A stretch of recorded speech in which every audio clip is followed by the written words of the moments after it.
To Her Majesty the Queen on her Diamond Jubilee, to our dear friends David and Samantha, and to the great purpose and design of our alliance. May we remain, now and always, its faithful servants. Cheers, everyone. If these words are not treason in fact, Obama's pledge of allegiance to the British Queen last night during his state dinner with David Cameron certainly should raise the question. Under our Constitution, is a British agent legally allowed to be the President of the United States? Our lives and the lives of 7 billion other people on this planet currently hang in the balance of potential thermonuclear war because the Queen controls our presidency. In Obama's own words, he is a faithful servant of Her Majesty the Queen and the grand purpose and design of the Anglo-American alliance. This so-called alliance to which Obama pledged his allegiance was first forged in the aftermath of the Second World War, where instead of the United States and Russia working in tandem to eliminate British colonialism, as FDR had planned, the United States under Truman became the junior partner of the British Empire, under whose influence we dropped 2 atomic bombs on the innocent people of Japan, not for any military purpose of winning World War II, but in order to set the stage for World War III, a war which was already intended back then to be one of nuclear annihilation between the United States and Russia. Though these plans were laid before Obama was even born, this is precisely the program which the puppet Barack Obama is being used to detonate right now. Well, for more on this, let's talk to Middle East expert, Professor Saad Mohammed Marandi. He joins me live from Beirut. The EU, let's talk about this first issue. The EU saying just very recently, saying that the latest sanctions are against apparent human rights abuses there in Iran. What are these accusations based on? Well, Iranians believe that these are just excuses. Otherwise, on the other side of the Persian Gulf, you have the Saudis who've occupied Bahrain. You have the torture and murder of Bahraini civilians by the ruling family. And you have American drones in numerous countries that have effectively killed thousands of people, many innocent people. And of course, European and American support for the Israeli regime, the situation in Gaza, and the embargo in Gaza, all these, including the embargo on Iranian oil and the Iranian central bank, which is intended to hurt ordinary Iranians. These are major violations of human rights, and they're being carried out by the Europeans themselves. But aren't those embargoes? Just to ask you, aren't those embargoes and sanctions aimed at the government there in Tehran and not the people? In what way are the people then suffering? Not at all. They were never directed at the government. Even the initial sanctions a few years ago, if you look at the WikiLeaks documents, they were intended for ordinary people to make them change their minds about the Iranian government. The more recent sanctions are intended to strangle the Iranian economy. This is the official statements and version given by Western governments and Western leaders. So it's intended to hurt ordinary Iranians. The Americans, by sanctioning the central bank, are trying to even prevent Iranians from importing grain or rice, and this is, in the eyes of Iranians, absolutely disgusting. So it's a major violation of the human rights of the Iranian people, and the Europeans and the Americans are trying to force other countries, non-Western countries, to abide by this embargo and the sanctions through pressure and through threats. Hello everyone, welcome to Global Government News. Today is Friday, March 23rd, 2012, and I'm Darko. My website is ggnonline.com, and ddarko2012 and ddarko2013 are my YouTube channels. All the headlines and links will be posted in YouTube's video description. Okay, so we just saw a few videos. The first one was Obama basically showing you who he answers to. So, and then of course you had the Iranian sanctions. We'll get into that later in this video, about how it's affecting other countries and they're being roped into it, like India and China. But so this first article I have up is from Yesterday, March 22nd, where's your birth certificate? Obama jokes with woman who claims she was born at the same Hawaiian hospital. Obama has been keen to move the political conversation away from the question of whether or not he was born in the United States, but said he was the one that brought it up, albeit as a joke. So this is like in Ireland when he was joking about when he received a certificate of his Irish heritage from his mother, who supposedly was the head of the Bank of Hawaii. But he was joking about that too. So it's a big joke to him now because he knows it doesn't really matter. I've covered this before, and this is from the Freeman perspective. This is his theory, so it's not mine, but it sounds like it makes sense to me, which is Clinton was he was a president. It was about bringing down presidents, the role of the president, right? Where at one time you could actually go and shake the president's hand, or he wouldn't have an army around him because he was so important. You could actually go and shake his hand on the White House lawn way back in the day. But Clinton, his role as president, he was groomed as well and told that, hey, you're going to be president down the road, embarrassed the hell out of him, make the role of president a big joke. And he's an adulterer and everything else, right? He likes McDonald's and stuff like that. And then the next one was Bush, who was supposed to be the first unelected president. So he was just shoved into office. And then the next one was a president who wasn't even a U.S. citizen. So it kind of makes sense. Next up, this is from African Press International. And this is from March 9th. President Obama will be forced by circumstance to apologize. Genuine birth certificate services. Americans have been led to believe otherwise. Revelation to change the political landscape. And you can go in there and check them out. Duly signed official letter and very special document scanned here. And, that's the thing. When they say, we've already showed it, we've already done it.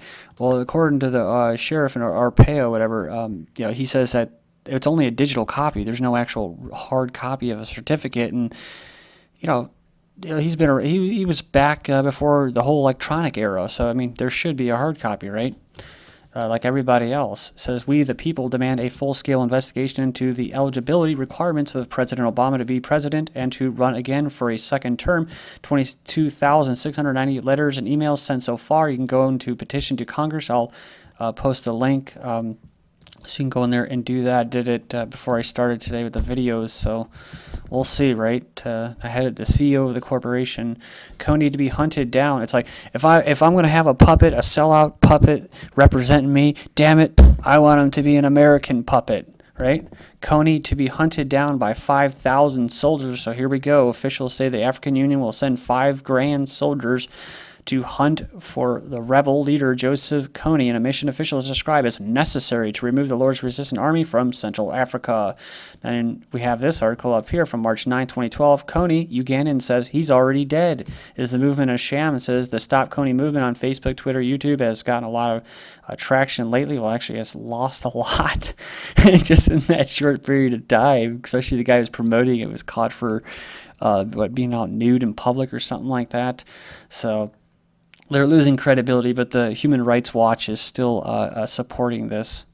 A girl from Uganda living in the U.S. says that the entire movement in uproar is misled. She does not defend Kony. Rather, she says that the people of Uganda know that Kony is already dead and has been for 5 years. She goes on to criticize the Invisible Child organization that raises funds from the videos, saying that they keep a lot of that money, which is all, just like Farm Aid. It's just like that as well. In the Haiti earthquake relief, in Japan earthquake relief.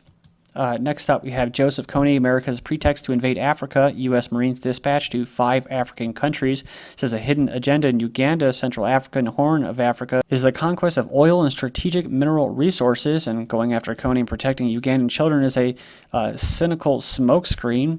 It says here a pretext for humanitarian intervention like in Syria, in a region where U.S.-sponsored civil wars such as Sudan, Rwanda, Democratic Republic of the Congo, Somalia, Ethiopia have in the course of the last 20 years resulted in more than 8 million deaths.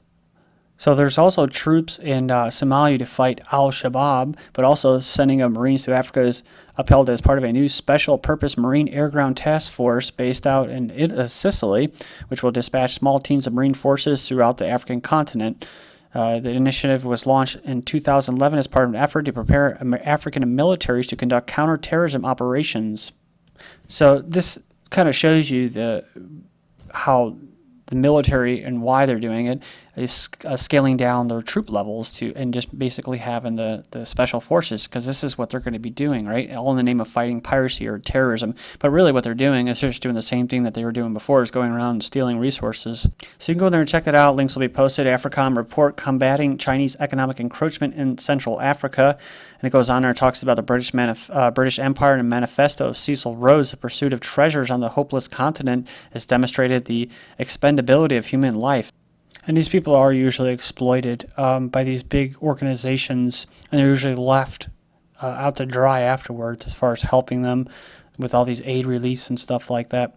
So you can go there and check it out. But this story does, I had another story, and I looked for it, and I couldn't find it. I could have sworn it was from Natural News, but it was about the United States and how they are not mining anymore for these rare metals like in Afghanistan, whereas the Chinese are. So this could be what they're actually getting at, is they're trying to get back into the mining and competing with China. That's if you believe that they're separate countries and they're not all run by the same families. A major Africom and U.S. State Department campaign to undermine Chinese influence in Central Africa. And you can go and check this out. Links will be posted. I got to keep moving. New IDF, Israeli Defense Force Field Intelligence Battalion, to be stationed at Egypt border. Nice little fence there. Says here it's a war against terror and defend Israelis and its civilians. So EU expands Iran sanctions. We covered that a little bit in the beginning. European Union foreign ministers agreed Friday to add 17 Iranians to its sanctions list for human rights abuses, and also signed off on a legal text that details how they will implement an oil embargo on Iran. Says here, India has reportedly warned the United States over Washington's recent threats of imposing sanctions against India unless it significantly reduces imports of Iranian oil by June 28th. China is testing its J-10 fighters near the borders with India in a massive military exercise. Of Turkish Kurd militants threatened on Thursday to turn all Kurdish populated areas into war zones if Turkish troops entered Syria. And moving on here, we have another story related to it. Iraqi Kurdistan threatens to declare independence in northern Iraq. He said the partnership that has built a national unity government in the country was now, quote, completely non-existent and has become meaningless.